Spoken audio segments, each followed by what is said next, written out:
సమయంలో ఈ మొట్టమొదటి ఆదివారంలో దేవుని నామాన్ని వాక్యము ద్వారా మనం ముందు కొనసాగుదాం. దేవునికి స్తోత్రం. ఇప్పటి నుంచి ఏం సంవత్సరం ఇది?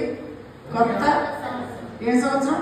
కొత్త సంవత్సరం, నూతన సంవత్సరం. పాతదేమైంది? గతించి పోయింది, కొత్తది ఆరంభమైంది.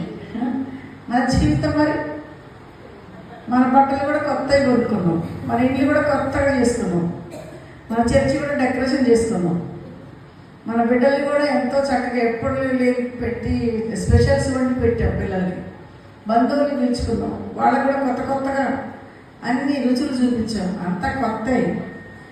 ఇళ్ళ ముందు అయితే ఇంకా మరి మంచి మంచి డిజైన్లతో ముగ్గులేసి ఎంతో కొత్త కొత్తగా, అంతా కొత్తగా. ఇక లైట్లు, ఇళ్ళ మీద లైట్లు వేసుకొని ఎప్పుడు లేని విధంగా కొత్త కొత్త మెరుగులు. కారణం కొత్త సంవత్సరం వచ్చింది. మరి పాత సంవత్సరం పోయింది, పోతుంది. అది మళ్ళీ ఎప్పుడు బయటికి రాదు. 25 పొరపాటున వేయం. పొరపాటున 2025 4వ తారీఖు జనవరి అంటే చెల్లుదా? ఏమైంది? తప్పు జరిగింది. తప్పు ఒక నోట్స్ రాసినా, ఒక మ్యాటర్ రాసినా, నువ్వు ఎక్కడికి వెళ్ళినా నువ్వు ఖచ్చితంగా డేట్ వేస్తేనే కానీ నిన్నటికి చేసినావు అనుకో, ఏమైంది? తప్పులు పడిపోతాం.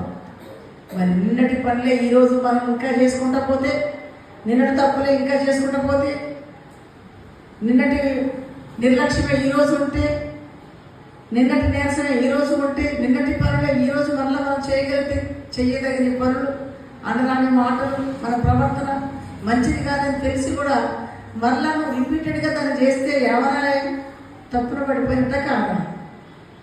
ఈరోజు కొద్ది మందే వచ్చాము. ఎందుకు మనమే వచ్చామంటే మనకి మాటలు కావాలి, దేవునికి మహిమ కలుగును కాదు, అంతే. ఎవరికి కావాలి మాటలు? మనకు కావాలి. కాబట్టి మీరు ఇంట్లో ఉండొద్దు, మీరు మందిరానికి వస్తే మీరు ఇంకా నూతన పరచబడతారు. దేవునికి స్తోత్రం. మనలో కొన్ని స్వభావాలు ఉంటాయి. చెడు స్వభావము, మంచి స్వభావం.